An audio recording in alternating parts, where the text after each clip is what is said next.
Hello, എല്ലാവർക്കും നമ്മുടെ ചാനലിലേക്ക് വീണ്ടും സ്വാഗതം. എല്ലാവരും സുഖമായിട്ടിരിക്കുന്നു എന്ന് വിചാരിക്കുന്നു. ഇന്ന് നമുക്ക് ഇതുപോലത്തെ ഒരു പെഗ് ബോർഡ് കം ഓർഗനൈസർ എങ്ങനെയാണ് വീട്ടിലുണ്ടാക്കുന്നതെന്ന് നോക്കാം. അപ്പോൾ ഇതേ കുറച്ചധികം കാർഡ്ബോർഡ് പീസസ് വേണം. ഞാനിപ്പോൾ ഒരു സ്ക്വയർ പീസാണ് ഫസ്റ്റ് ബേസ് ആയിട്ട് എടുക്കുന്നത്. അത് 30 സെൻറ്റിമീറ്ററിൻ്റെ ആണ് എടുക്കുന്നത്. അപ്പോൾ 30x30യുടെ ഒരു വലിയ സ്ക്വയർ പീസ് വേണം. പിന്നെ ഇതുപോലെ ഒരു റെക്റ്റാങ്കിൾ പീസ് വേണം. അളവുകളൊക്കെ ഞാൻ സ്ക്രീനിൽ കൊടുക്കാം ഓരോ പീസിൻ്റെയും. അപ്പോൾ അത്രയും പീസസ് ആദ്യം കട്ട് ചെയ്തെടുക്കുക. അത്യാവശ്യം കട്ടിയുള്ളൊരു കാർഡ്ബോർഡ് നോക്കി എടുക്കാൻ, പെട്ടെന്ന് ഒടിഞ്ഞു പോകുന്ന ടൈപ്പ് ഒരു കാർഡ്ബോർഡ് അല്ല എടുത്തിരിക്കുന്നത്. ഇതില്ലാന്നുണ്ടെങ്കിൽ ഫോം ബോർഡിൽ ചെയ്താൽ കുറച്ചും കൂടെ സ്ട്രോങ് ആയിട്ട് നിൽക്കും. ഇത്രയും പീസസ് കട്ട് ചെയ്തെടുത്തതിന് ശേഷം നമ്മളിനി ആ വലിയ സ്ക്വയറാണ് എടുക്കുന്നത്. എന്നിട്ട് അതിൽ 2 സ്ലിറ്റ് ഉണ്ടാക്കി കൊടുക്കണം. ഈ ഒരു എഡ്ജിൽ നിന്ന് ഒരു 1 സെൻറ്റിമീറ്റർ വിട്ടിട്ടാണ് നമ്മൾ ഈ ഒരു സ്ലിറ്റ് സ്റ്റാർട്ട് ചെയ്യുന്നത്. ഒരു 8 സെൻറ്റിമീറ്റർ നീളമുള്ള സ്ലിറ്റാണ് ഉണ്ടാക്കുന്നത്.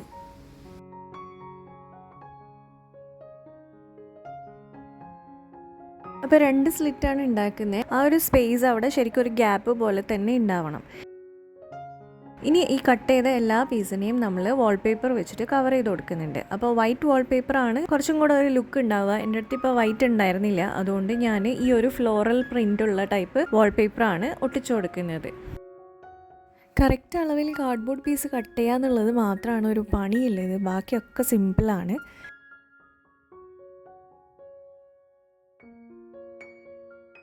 നമ്മൾ ഈ ഇളക്കിയെടുക്കുന്ന സ്റ്റിക്കർ പേപ്പറൊന്നും കളയണ്ട കേട്ടോ. അതിനെക്കൊണ്ട് വേറൊരു യൂസ് ഉണ്ട്. അപ്പോൾ തൽക്കാലം അതൊക്കെ ഒന്ന് എടുത്ത് വെക്കുക. അപ്പോൾ ഈ ബേസ് വരുന്ന ബോർഡിൽ വാൾപേപ്പർ ഒട്ടിച്ചിട്ടുണ്ട്. ഇനി ആ സ്ലിറ്റ് വരുന്ന ഭാഗത്ത് ജസ്റ്റ് ഇതേപോലെ കട്ടർ വെച്ചിട്ടൊന്ന് കട്ട് ചെയ്ത് കൊടുക്കുക. എന്നിട്ട് അത് ഉള്ളിലേക്ക് ആക്കിയിട്ട് ഇങ്ങനെ ഗ്ലൂ ചെയ്ത് കൊടുക്കുക.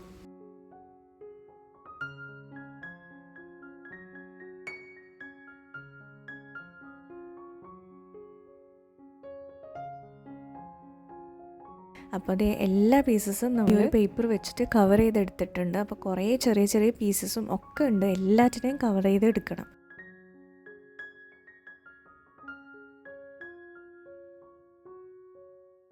ഇനി നമുക്ക് 2 ബോക്സ് ഉണ്ടാക്കാനുണ്ട്. അപ്പോൾ അതെന്തിനാണെന്ന് വെച്ചാൽ താഴെ 2 ഡ്രോയറാണ് വരുന്നത്. അപ്പോൾ അതിന് വേണ്ടിയിട്ട് 2 ബോക്സ് ഉണ്ടാക്കണം. അപ്പോൾ അതാണ് ഞാനിപ്പം ഫിക്സ് ചെയ്തുകൊണ്ടിരിക്കുന്നത്. താഴെ ഒരു ബേസ് കാർഡ്ബോർഡ് വെക്കുക. എന്നിട്ട് 4 സൈഡിലും ഇതുപോലെ കാർഡ്ബോർഡ് പീസ് വെച്ചിട്ട് ഒട്ടിച്ചു കൊടുക്കുക.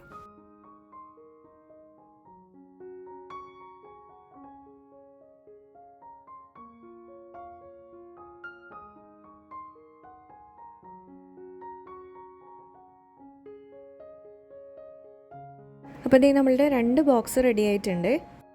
ഇനി ഇതേ ഓരോ കുഞ്ഞു പീസും നമുക്ക് ഈ വലിയ ബോർഡിലേക്കൊന്ന് ഫിക്സ് ചെയ്ത് കൊടുക്കാം. അപ്പോൾ ആദ്യം തന്നെ ഞാൻ ആ 2 സ്ലിറ്റാണ് ഫില്ല് ചെയ്ത് കൊടുക്കുന്നത്. അപ്പോൾ 8x5 സെൻറ്റിമീറ്റർ വരുന്ന കാർഡ്ബോർഡ് പീസസ് ഇതിൻ്റെ ഉള്ളിലേക്കൊന്ന് കയറ്റി ഒട്ടിച്ചു കൊടുക്കുക. 8x2.5 വരുന്ന പീസ് ഇതിൻ്റെ സൈഡിലായിട്ട്, അതായത് ഈ ഫ്രണ്ട് ഭാഗത്തായിട്ട് ഇങ്ങനെ സ്റ്റാൻഡിങ് പോലെയും കൂടെ ഒട്ടിച്ചു കൊടുക്കുക.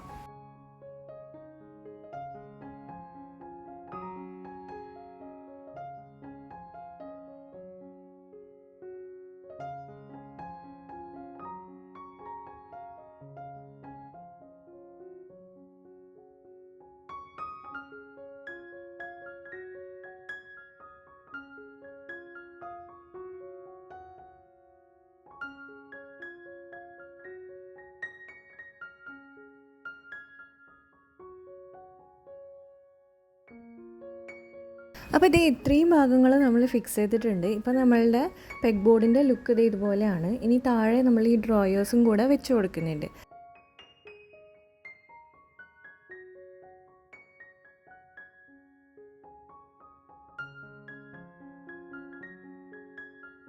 ഇനി ഇതേപോലെ ഒരു സ്ക്യൂവർ സ്റ്റിക്ക് എടുക്കുന്നുണ്ട്. ഇതില്ലാന്നുണ്ടെങ്കിൽ ഐസ്ക്രീം സ്റ്റിക്ക് എടുത്താലും മതി.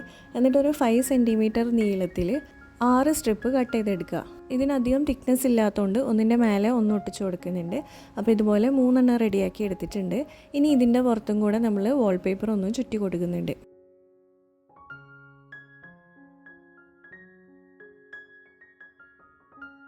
പിന്നെ നമ്മളുടെ ഡ്രോയറിന് ഒരു നോബ് വേണമല്ലോ നമുക്ക് വലിക്കുമ്പോൾ തുറക്കാൻ വേണ്ടിയിട്ട്.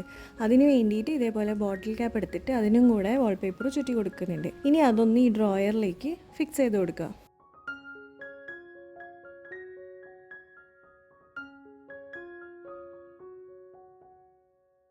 ഇനി നമ്മളിപ്പോൾ റെഡിയാക്കി വെച്ച ആ സ്ക്യൂർ സ്റ്റിക്കില്ലേ, അതെടുത്തിട്ട് മേലത്തെ സ്റ്റാൻഡിൻ്റെ സൈഡിലായിട്ട് കുറേ സ്പേസ് ബാക്കിയുണ്ട്. അപ്പോൾ അവിടെയാണ് ഈ 3 ഇത് ഫിക്സ് ചെയ്ത് കൊടുക്കുന്നത്. അപ്പോൾ നമുക്കൊരു കീ ചെയിൻ ഹോൾഡർ പോലെയൊക്കെ ആയിട്ട് യൂസ് ചെയ്യാം. ഇപ്പോൾ തന്നെ ഇതിൻ്റെ വർക്ക് കംപ്ലീറ്റ് ആയിട്ടുണ്ട്. ഇനി നമുക്ക് ഈ ഡ്രോയറും കൂടെ താഴെ വെച്ച് കൊടുത്തു കഴിഞ്ഞാൽ നമ്മളുടെ പെഗ് ബോർഡ് റെഡിയാവും. ഇനി ജസ്റ്റ് ഇതൊന്ന് അറേഞ്ച് ചെയ്തിട്ടും കൂടെ കാണിച്ചു തരാം.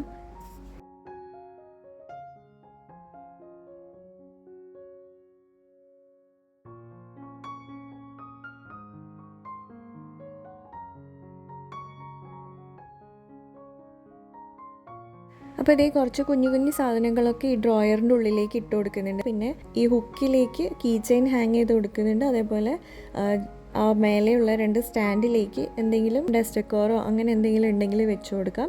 പിന്നെ ഈ മേലത്തെ ഫ്ലാറ്റ് സർഫസിൽ നമ്മൾ ഡയറിയും അത്യാവശ്യമുള്ള പേപ്പേഴ്സോ ഡയറിയോ അങ്ങനെ എന്തെങ്കിലും വെച്ച് കൊടുക്കാം. അപ്പോൾ അത്രയേ ഉള്ളൂ. നിങ്ങൾക്ക് ഇഷ്ടമുള്ള രീതിയിൽ നിങ്ങൾക്ക് സെറ്റ് ചെയ്ത് എടുക്കാവുന്നതേ ഉള്ളൂ.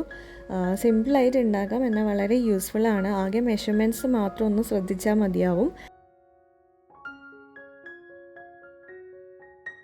അപ്പോൾ ഇതെല്ലാം അറേഞ്ച് ചെയ്തിട്ടുള്ള ഫൈനൽ ലുക്ക് വരുന്നത് ഇതാണ്.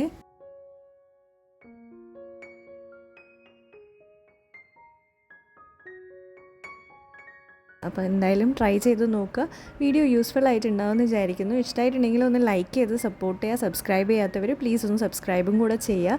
നമുക്കിനി അടുത്തൊരു വീഡിയോയിൽ കാണാം. അതുവരെ ബൈ.